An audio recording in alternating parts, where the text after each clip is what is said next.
Bom dia a todos.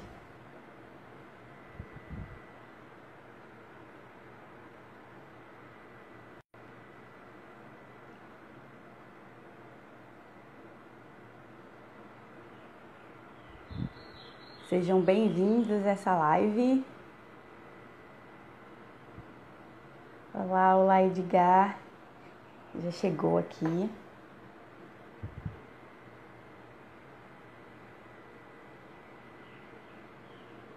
Ei, Tuane, tudo bom? Hoje nós vamos falar aqui um pouquinho sobre o curso que eu estou lançando junto com o Instituto Realitas. Olá, Edgar. Olá, Puc, tudo bem? Como você está? Tá tudo bem? Tudo bem, graças a Deus. E você? Tudo ótimo. Eu tenho muita honra em poder estar com você hoje aqui para conversar sobre o curso que você está promovendo, que você está lançando, que nós no Instituto Realitas estamos lançando, um curso seu sobre organização.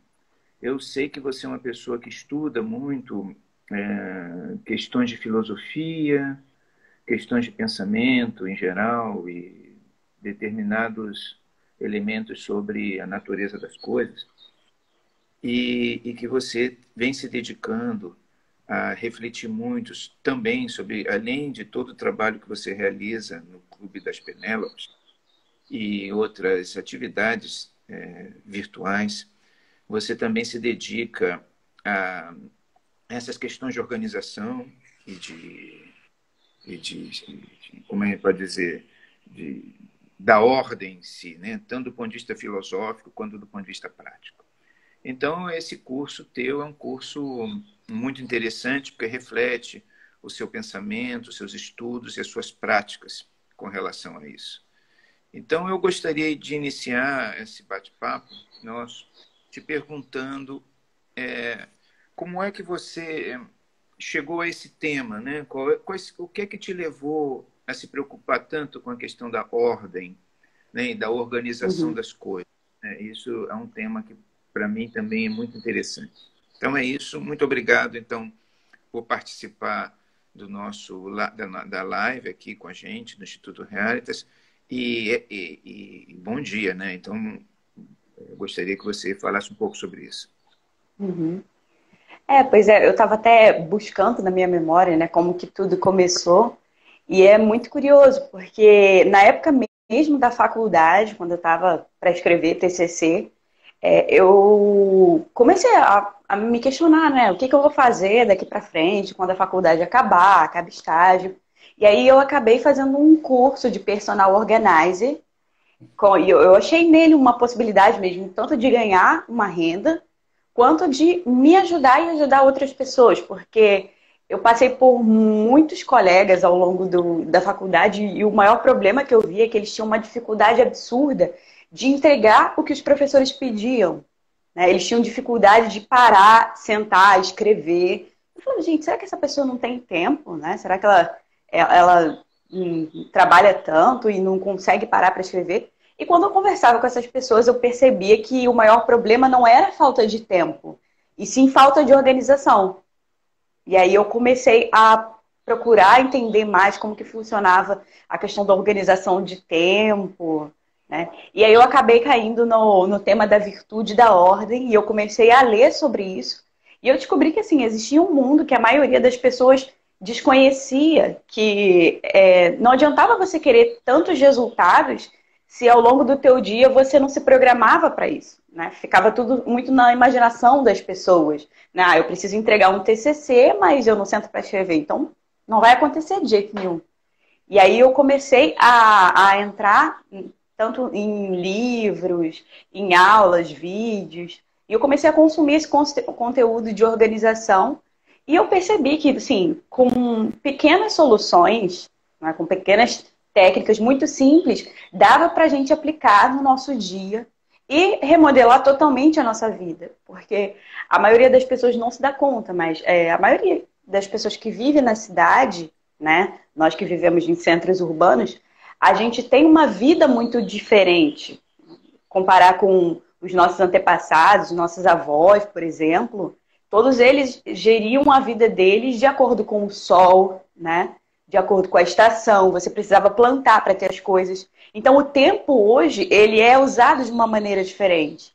E aí eu comecei a estudar nisso a importância da gente entender qual é o tempo que a gente está vivendo. E, acima de tudo, como que a gente pode usar ele da melhor forma.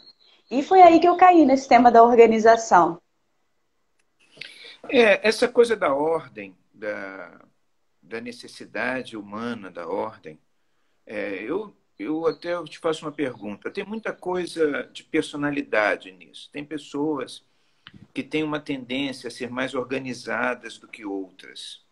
Isso é uma coisa que eu não sei se isso tem a ver apenas com cultura, porque eu acho que o Brasil é um país de improvisação. A cultura brasileira tem um dado forte de improvisação que é um pouco hostil a projetos e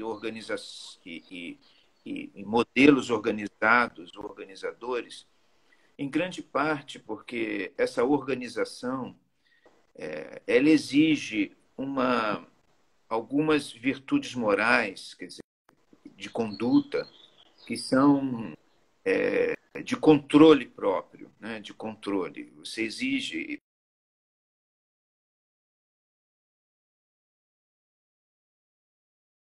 Sou eu, vocês... Está ouvindo? Está ouvindo? Ah, Está ruim? tá travando um pouco.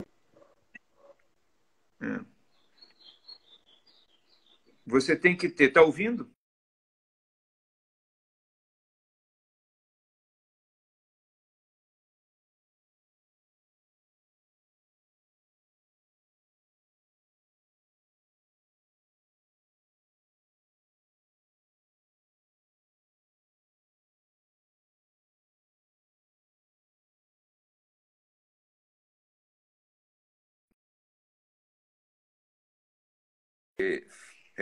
Deverá alcançar no futuro. E que isso é uma coisa que tem a ver com cultura e tem a ver com formação, tem a ver com personalidade também, né? É claro que quando a gente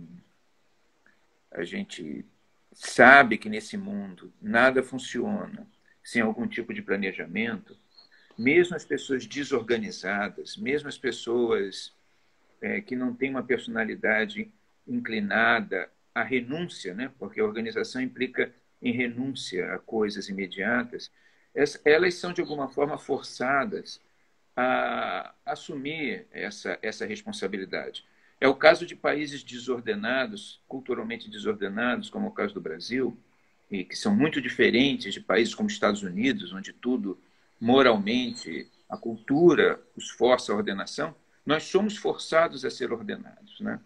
Então, o que eu te pergunto assim é qual é o maior desafio que uma pessoa deve enfrentar para poder ter uma vida ordenada, né? Mesmo aqui a Sônia Corrêa está perguntando, acredito que o tipo de temperamento tem peso no cultivo da virtude da ordem. Sem dúvida. Agora, mesmo pessoas de temperamento mais leniente, nós diríamos assim, mais frágeis, são forçados pela vida a ter um ordenamento, né? A ter uma vida ordenada. Então, o que eu te pergunto é qual é o grande desafio que a pessoa tem que enfrentar, independente da sua personalidade, nessa direção da ordem. Isso tudo que você falou, Edgar, da cultura, inflige muito, né, na nossa forma de ver o mundo, de entender o mundo. Então, eu acho que o maior desafio nosso é investigar mesmo todas essas coisas, sabe? Todos esses resquícios que estão dentro da gente. E, assim, nós somos brasileiros. Quando você vê, você pensa, qual é a diferença, né, de uma criança que é criada, por exemplo, nos Estados Unidos, até a própria arquitetura, né, ela transmite para a criança uma ordem, um senso estético. Então, tudo isso influencia. Então, o nosso maior desafio é identificar dentro de nós esses elementos, né, que tornam a gente mais desordenados e, assim, se alimentar de coisas boas. né? Se alimentar tanto da beleza, da boa estética, de boa música, tudo isso, de algum modo, vai unificando a gente, né? E o que a Sônia está aqui com a gente, ela falou sobre o temperamento. Teve uma onda aí da moda do temperamento, mas o que eu vou dizer para vocês pode chocar, mas olha, não é só porque a pessoa tem um temperamento melancólico que ela vai ser organizada. É que o temperamento melancólico é aquela pessoa que é mais metódica, mas pode ser que não. Então, o temperamento, na verdade, é uma ferramenta para que você entenda a si mesmo e possa atacar os seus pontos mais fracos, para você poder avançar. Mas, para uma pessoa ser organizada, no fim das contas, ela precisa entender quais são as limitações dela e o objetivo que ela quer alcançar com aquilo, né? Porque não adianta nada também eu colocar uma série de regras ao longo do meu dia. Então, a partir de hoje, a gente só vai viver nessas regras e esquecer que a vida tem essa imprevisibilidade, né? A vida é fluida. Então, é importante, acho que o que a gente tem que correr atrás é de olhar para dentro de nós, entender o quanto a cultura influenciou na nossa formação, né? O quanto influenciou negativamente em relação à ordem, à busca da ordem.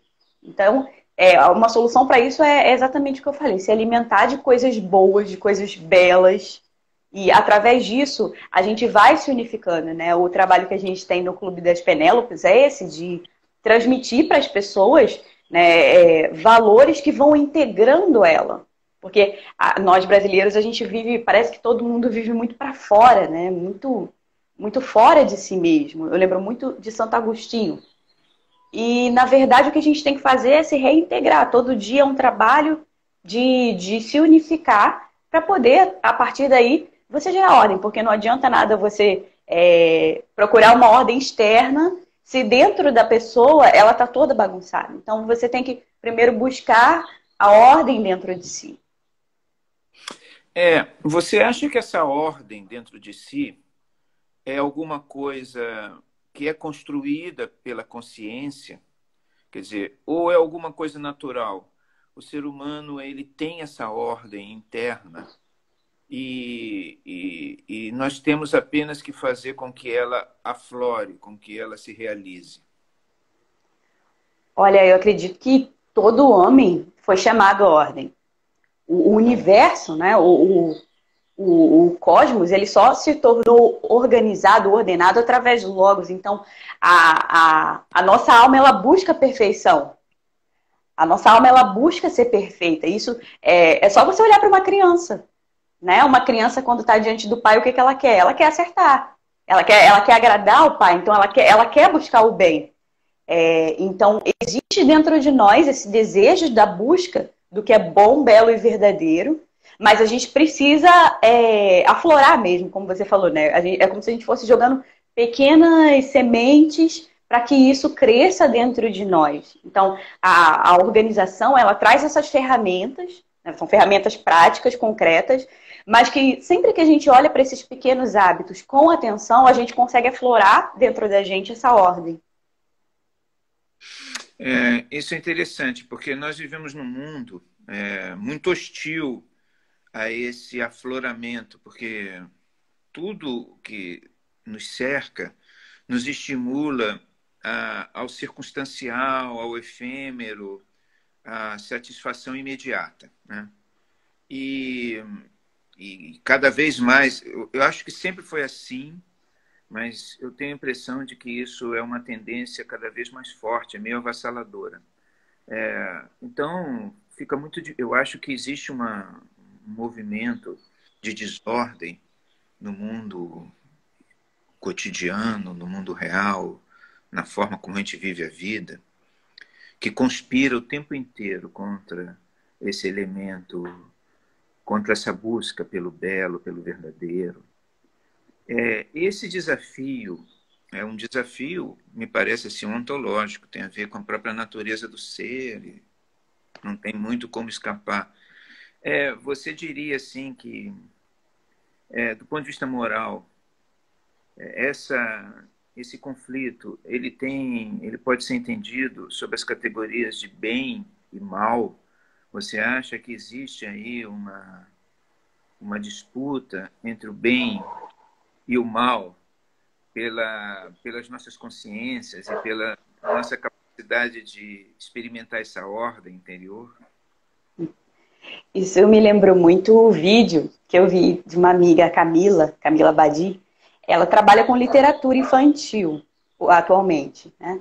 E ela estava falando sobre como apresentar os livros para as crianças e como era curioso que algumas pessoas que eram religiosas tinham medo de apresentar histórias que tinham o mal dentro, sabe? E ela falou, olha, você não pode ter medo. A criança ela tem que conhecer o mal existe. Né? E ela tem que conhecer a partir do ponto de vista do pai, que ele está dando toda essa bagagem para aquela criança. Porque aí quando ela olhar para o mundo, ela vai ver o mal e ela vai saber identificar e ela vai saber o que fazer ali.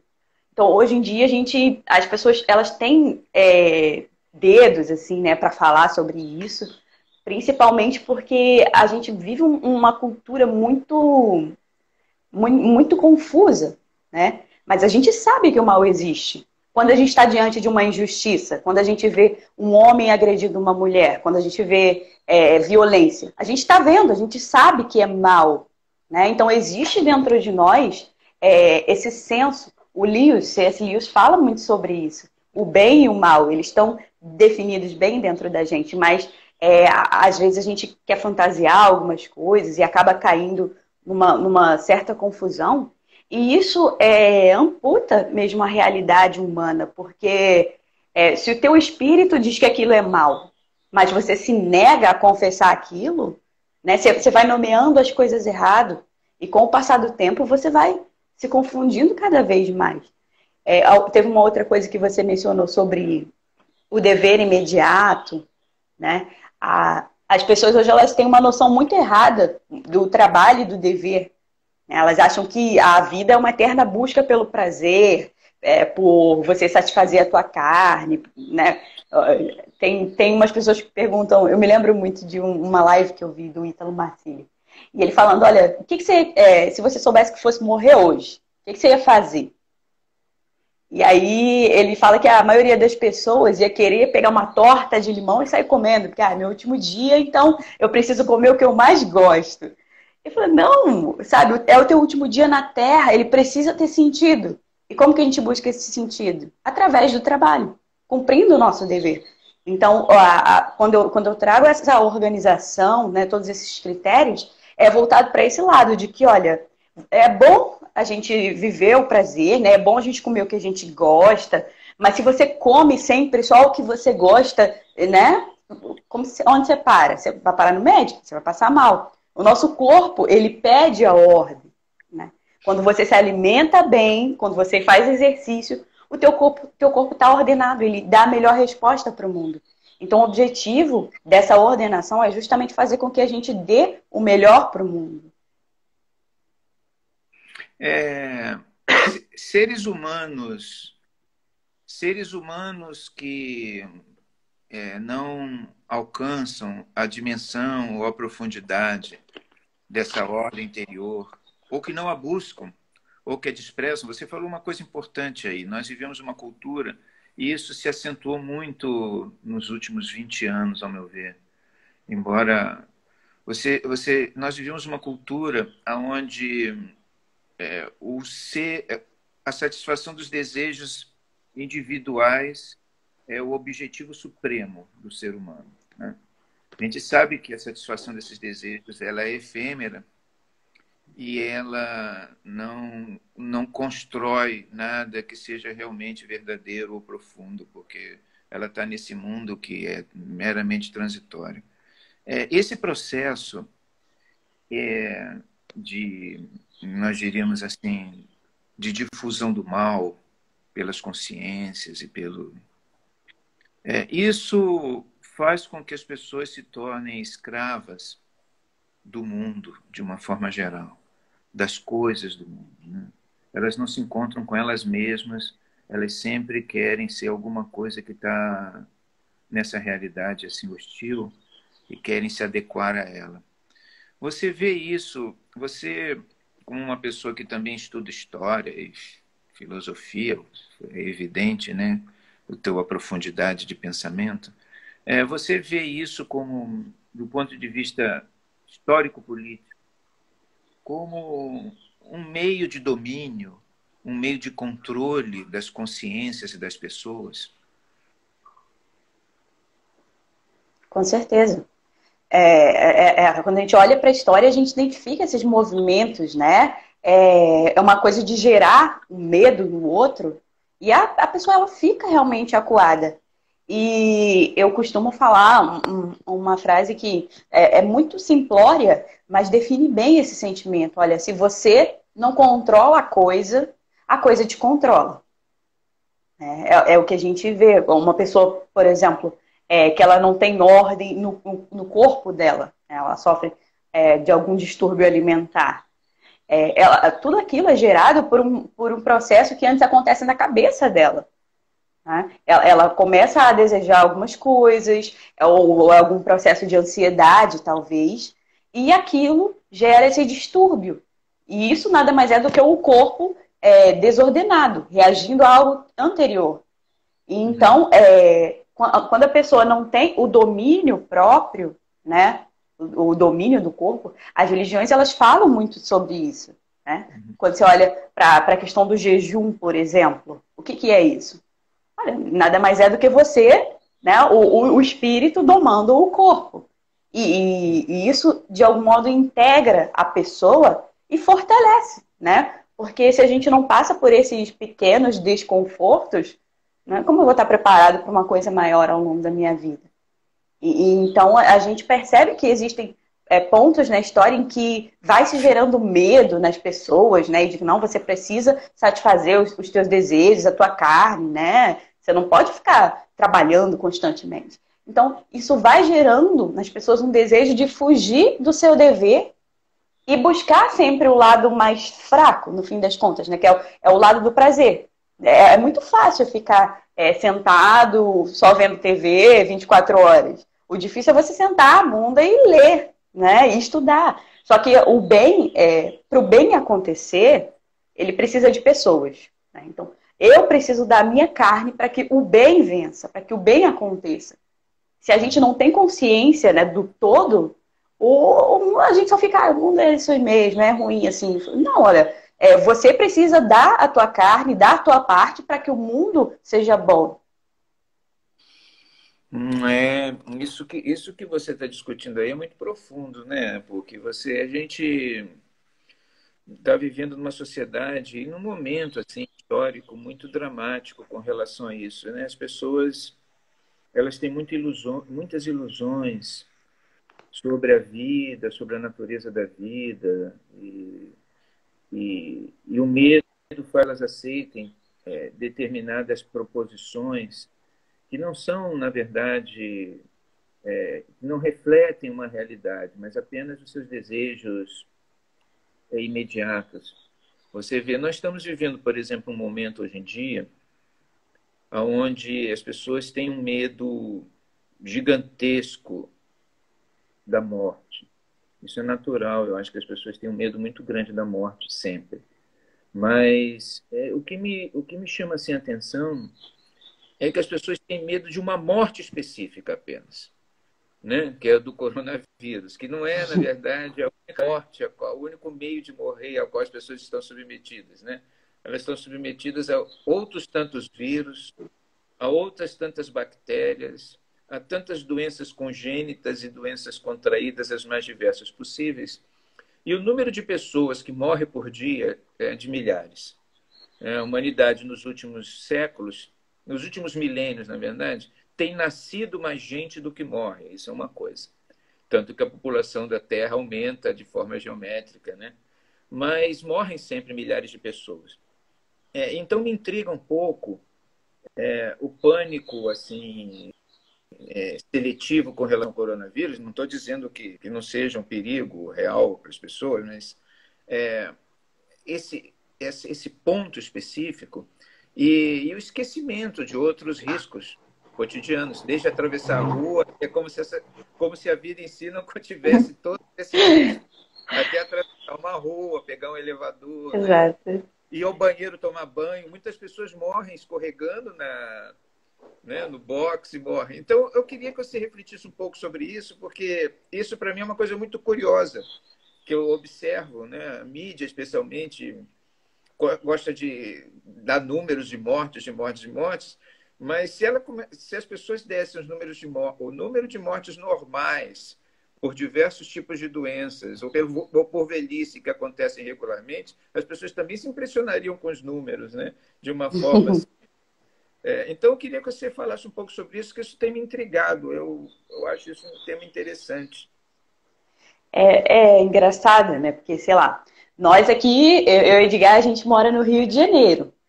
E a gente sabe que, olha, o tráfico aqui, né? O trânsito, a violência mata mais do que o Covid, Pois é. né? E é estranho mesmo, porque parece que nesse momento as pessoas descobriram que elas vão morrer, sabe? A gente vai vivendo a vida e tal, e aí, de repente, fala, meu Deus, eu vou morrer? Como assim? Olha, mas você já sabia disso, né? Desde que você tomou consciência ali, a morte ela já está espreita. Nós estamos morrendo um pouquinho cada dia, a gente está envelhecendo. Mas quando a gente não se dá conta do que é a vida humana, né? A vida humana ela só se encerra realmente na morte. E eu acredito que a maior dificuldade das pessoas é porque, olha, se você não está cumprindo o teu dever hoje, se você não está sendo quem você deve ser hoje, provavelmente é por isso que você está com medo da morte, sabe? É. Porque é certo que assim, eu queria mais tempo para estar com a minha família, mas investiga bem, investiga a fundo. Por quê? Por que tanto medo disso? Né? Então eu acredito que no fim das contas é porque essa pessoa não está cumprindo tanto o dever dela quanto deveria, e principalmente a questão da hierarquia de valores. Na organização a gente fala muito sobre isso. Se você não tem na sua hierarquia de valores a consciência do que é realmente importante, então provavelmente assim, olha, a tua casa pode estar muito organizada, muito bonita, mas se dentro de você não existe essa ordem, o que é mais importante para mim? O que vem primeiro? Deus, família, dever para com a sociedade, trabalho. Se não tem isso definido, claro, você provavelmente está vivendo igual uma barata tonta e assim, né? Ao fim do dia a gente sente, né, aquela angústia. Eu comento muito lá no Clube das Penélopes. Vocês têm aquela sensação no fim do dia, quando você passou o dia inteiro só a Netflix, e aí no fim do dia você sente uma sensação ruim. E essa sensação ruim não é para ela ser ignorada, é para você refletir sobre ela. Provavelmente ela está te dizendo que você poderia ter vivido aquele dia melhor. Então, essa hierarquia de valores é o que tem que reger a tua vida. Você precisa saber, pelo menos, o que é mais importante para você. E aí, a partir disso, que você começa a construir a tua vida, a tua rotina. Então, você está dizendo aí que o medo da morte, na verdade, é o medo da vida em si, né? Quer dizer, você tem medo da morte porque você tem medo de viver a vida, né? Mesmo porque as duas coisas estão interligadas no fundo, né? Você tem uma morte que é uma morte física, essa morte definitiva, mas você tem mudanças cotidianas na tua existência, né? A todo momento, em função das coisas que você faz na vida, que são rupturas, né? Que são transformações essenciais na forma de ser. Então, é interessante isso que você está falando. Então, muito interessante que, do ponto de vista do poder, da política, as pessoas que desejam manipular os seres humanos manipulem exatamente esse medo da vida que as pessoas têm, né? Pelo que eu estou entendendo que você está colocando, né? Como as pessoas têm um medo da vida muito grande e elas não conseguem se colocar e realizar a sua vida como ela deve ser realizada, quer dizer, com compromisso com as coisas que você tem que fazer, com os processos, com as realizações, com os valores, né? Elas acabam sendo manipuladas com medo da morte, né? Então é uma coisa muito profunda, realmente isso aí, e isso que a gente está vivendo mostra isso.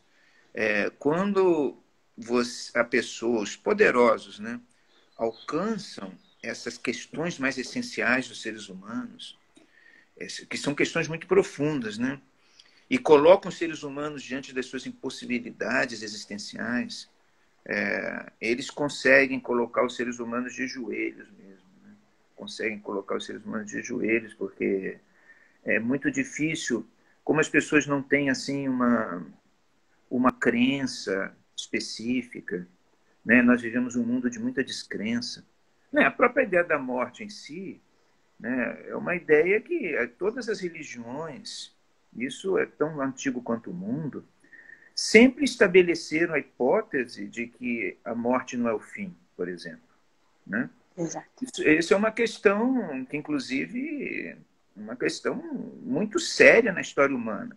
A especulação sobre isso, as certezas de que a morte não é o fim, há muitas certezas sobre isso, né, entre os seres humanos. Então, quando as pessoas estão fora dessas discussões mais profundas, até do ponto de vista religioso, e fora da sua existência, elas se tornam um alvo fácil. Então, uma sociedade... Então, eu te perguntaria, eu fico falando muito, eu te perguntaria, você acha que uma sociedade sem religião, uma sociedade sem valores, sem princípios, né, sem virtudes, é uma sociedade mais facilmente manipulável do que uma sociedade forte do ponto de vista existencial? Com certeza, com certeza. Eu sempre me lembro até das tuas aulas, né? Você falando sobre a revolta de Beckmann aqui no Brasil, os jesuítas e tudo mais. E eu fico refletindo, porque assim, olha, todo mundo sabe que quando você olha, né, gravemente, você olha com seriedade para a sua vida, né, quando você olha para os seus pais, como você veio ao mundo, como você foi concebido, as mil possibilidades de você não existir, sabe? Sei lá, minha mãe deixar de ir um dia num lugar, poderia ser que eu não existisse. Quando você olha para tudo isso, você fala, cara, a vida não é só matéria. Não é só matéria, né? Então, quando você tem um olhar sério para isso, você começa a perceber, olha, existe alma, existe espírito, né? E isso é eterno, né? O meu corpo vai perecer, mas eu vi esse sábado, acho que foi um evento muito importante, Rota 2020, e no fim o Ítalo Marcílio apareceu lá e falou, olha, o ser humano ele só consegue conceber a realidade quando ele percebe que ele dura. Que ele dura? Como assim? Que ele dura, né? A alma dura, o corpo vai perecer, mas a alma, ela dura, ela é eterna. Então, se você não tem concebido isso, né, todo esse caminho, você só vai olhar para a matéria.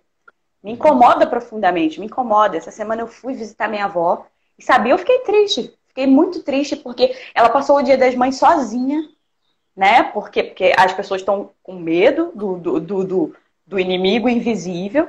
É certo que sim, você tem que ter um cuidado. Mas olha, você imagine, e se esse for o último Dia das Mães da vida da minha avó, né? Ela passou todo esse fim de vida assim.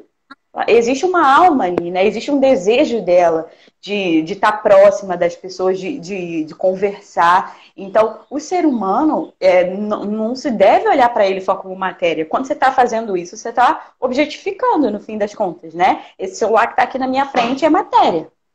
Mas um ser humano, ele tem sentimento, ele tem alma, e se você não concebe todos esses universos, né, é um olhar desordenado, no fim das contas, para a pessoa. Não é um olhar que unifica.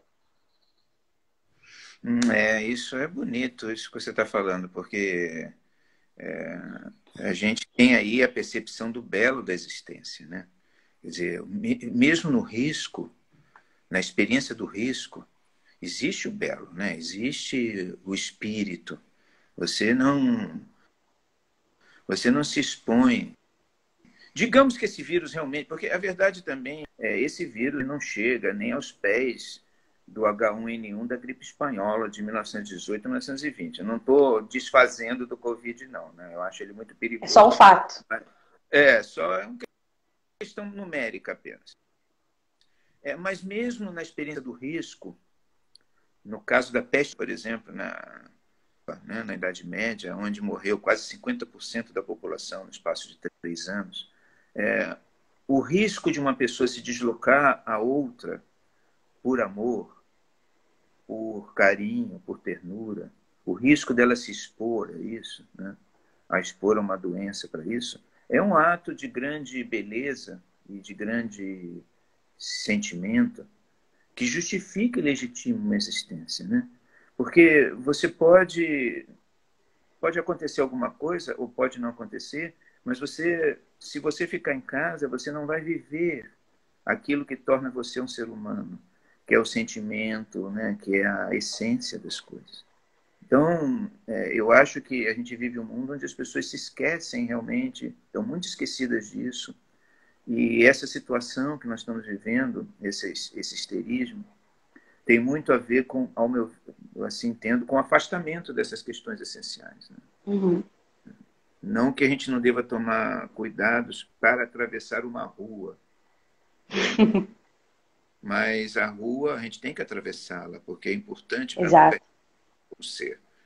E é isso que eu gostaria já de entrar no teu curso, que você falasse um pouco sobre o teu curso, que eu espero que seja o primeiro de vários cursos teus aqui no Realitas, porque eu gostaria que você falasse um pouco sobre o teu curso. Qual é o objetivo dele e o que é que você pretende com isso?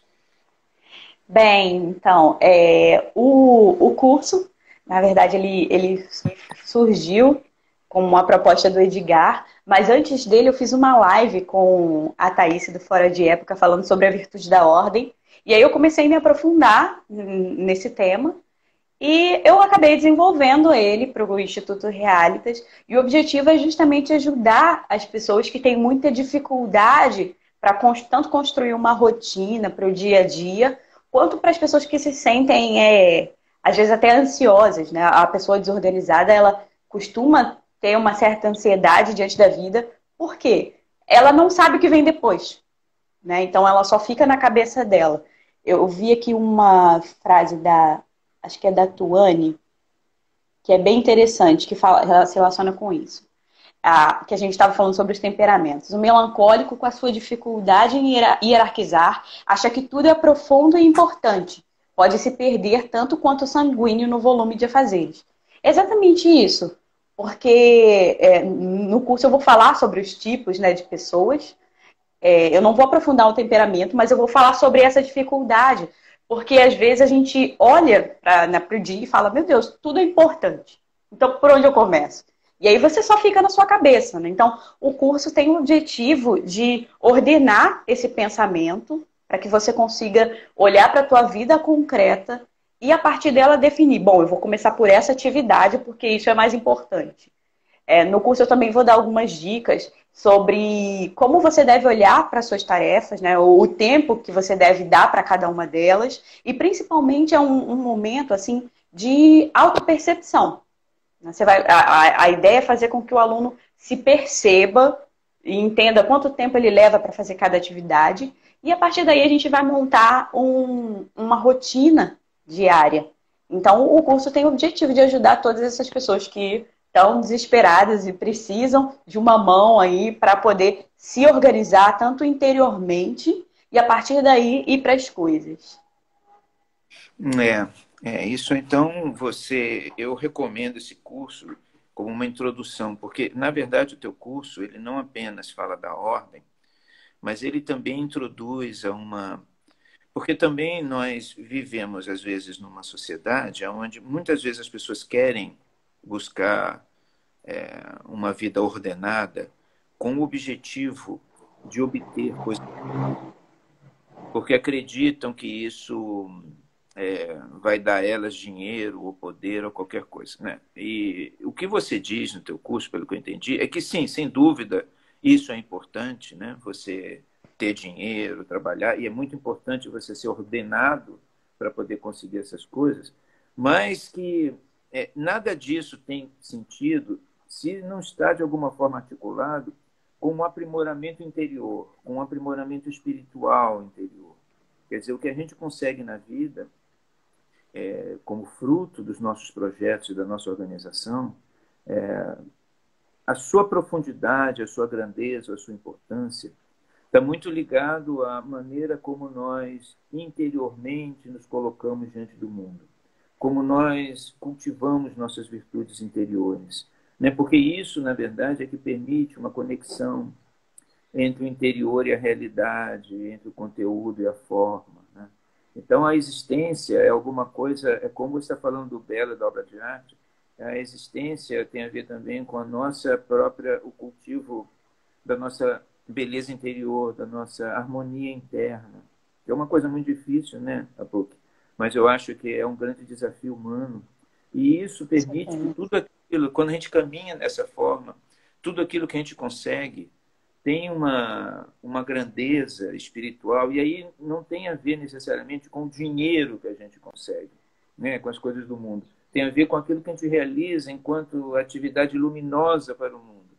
E por isso eu achei o teu curso, assim, eu acho que todas as pessoas que vão fazer o teu curso vão se beneficiar muito, porque você estabelece uma relação entre aquilo que a gente sente e aquilo que a gente faz, né? Isso, e como isso é importante para as pessoas poderem ter uma relação harmoniosa consigo mesma, com o mundo, e profissionalmente isso é muito importante, porque a gente vive um mundo muito selvagem.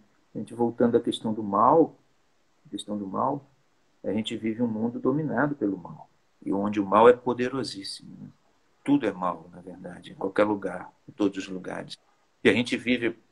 Ontem eu estava conversando com uma pessoa e ela estava me falando daquela metáfora, aquela parábola do joio e do trigo, né?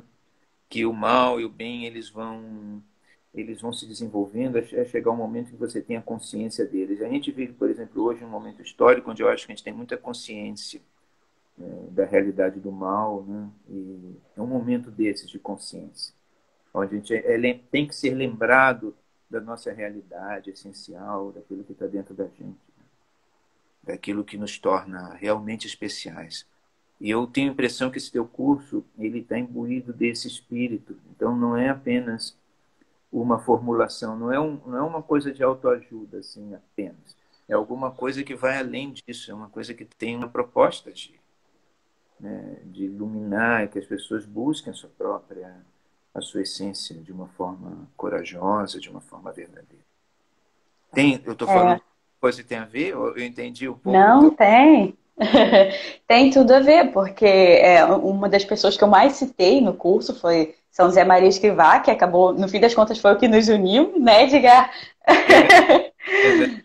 Eu sou um admirador de São José Maria Escrivá, sempre foi, é E verdade, é muito curioso, porque você vê como a personalidade, né, a vida dele fala muito com a gente. é E o verdade. tempo todo eu estou citando ao longo do curso, mas a frase que mais me toca dele é do início do livro Caminho, né? Ser útil, deixa rastro. Então, se eu estou na vida e eu não estou fazendo o que eu devia estar fazendo, então eu não estou sendo eu mesma, né? Então, esse espírito de, olha, eu preciso dar conta do meu dever, porque é só assim que eu vou conseguir transmitir para as pessoas, transmitir para o mundo quem eu sou, porque só eu sou a Rapuque, né? Existem uma série de mulheres ao longo da história que nasceram aqui no Rio de Janeiro e tudo mais, mas só eu nasci nessa época, só eu moro aqui na Ilha do Governador, só eu conheci o Edgar, né? Então, é isso, é essa resposta, essa entrega que tem que haver. E se ela não está acontecendo, tem alguma coisa errada, existe uma desordem aí. A Sônia, ela falou aqui pra gente, olha, o nosso externo é um reflexo do nosso interior. O caos interno das pessoas nos tempos atuais está plasmado na sociedade desprovida de valores que vemos diante de nossos olhos. É isso que a gente tem que buscar, os valores, né? Isso é que nos torna humanos, realmente. Senão, a gente deixa de ser humano, né? Porque a humanidade tem a ver com esse paradoxo da existência em um mundo que é transitório e, ao mesmo tempo, uma realidade interior que é eterna. E se a gente não atenta para isso, a gente se dissolve no mundo e morre. Não... Aí sim, uma morte, porque essa é a pior morte, na verdade, essa morte em vida, né? Essa ausência Exato. total de sentido, de significado, né? E, e essa coisa do dever que você falou é muito importante, muito importante. Uma vez eu estava viajando e passei mal num lugar e afinal chamei um médico, veio um médico, ele me tratou lá, deu remédio. Aí eu agradeci a ele, eu falei assim, muito obrigado. Ele falou, mas você não precisa agradecer, eu fiz o meu dever. Eu achei assim, eu fiquei refletindo sobre aquilo, né? Porque realmente o dever quando a gente cumpre e faz aquilo que a gente tem que fazer, a gente também não se preocupa muito com agradecimento, né? A gente não, a gente faz aquilo que a gente deve. Isso é muito importante no mundo como que a gente vive hoje, onde todos se sentem ofendidos com tudo, né? Tudo, quando qualquer coisa que você fala, qualquer coisa que você se expresse, tudo é ofensa, né? Tudo as pessoas se sentem ofendidas e na verdade, a gente só responde pela gente mesmo, no fundo, né? O outro não tem, é nossa responsabilidade, é com a nossa consciência, né? E isso tem um significado religioso muito grande também, né? E as religiões sempre vão dizer para a gente que, não todas, mas algumas, as principais, as mais éticas e morais, vão sempre dizer que o importante é que a gente tem que perdoar os outros, né? A questão com a gente com a gente é que a gente tem que se lidar, porque a gente só é responsável por nós mesmos, né? E é lógico, né? Você só tem poder sobre você mesmo, né? E olha lá, né? Que às vezes a gente também... É verdade, é verdade, é verdade. É isso, amiga. Então, gostaria que você falasse mais algumas coisas sobre você e sobre o teu curso e sobre o pensamento, como você vê as coisas, né? Para a gente marchar para o final. Tá bem. Então, o curso, ele é composto de 8 aulas, né? A gente separou aí os temas. Ao longo desses 4 dias eu vou estar aqui conversando com as pessoas para explicar o tema de cada uma das aulas. Mas o curso já está disponível na Udemy, tá? Por R$ 39,99. Então, tudo aconteceu graças ao Edgar, ao Instituto Realitas. Eu quero agradecer, porque foi um desafio, né? É o meu primeiro curso. Mas eu acredito que vai ajudar muito as pessoas, principalmente a tomar esse ponto de reflexão, né, de si mesmo. Será que eu estou fazendo tudo o que eu deveria? Ou eu posso, né, dar o meu melhor? Eu posso transmitir um pouco mais de mim? E com tudo isso, vem aí todas as dicas de organização. É isso aí, porque, olha, um curso abençoado, uma pessoa abençoada também, que a gente consiga levar sempre para esse mundo de trevas, né? Porque é trevas pura, né? A gente está na maior escuridão, né? Que a gente consiga levar essa luz toda e todos aqueles que comungam desse espírito libertador, né? Possam estar sempre unidos e na defesa da ordem, dessa ordem interior que deve transparecer para o mundo também e tornar as pessoas realmente felizes e integrais. Então, Apuc, muito obrigado por tudo e nos abençoe, Deus nos abençoe sempre. E a você também. Amém. Obrigada, Edgar. Obrigada, pessoal. A live vai ficar salva aí, tá? Tchau, tchau, gente.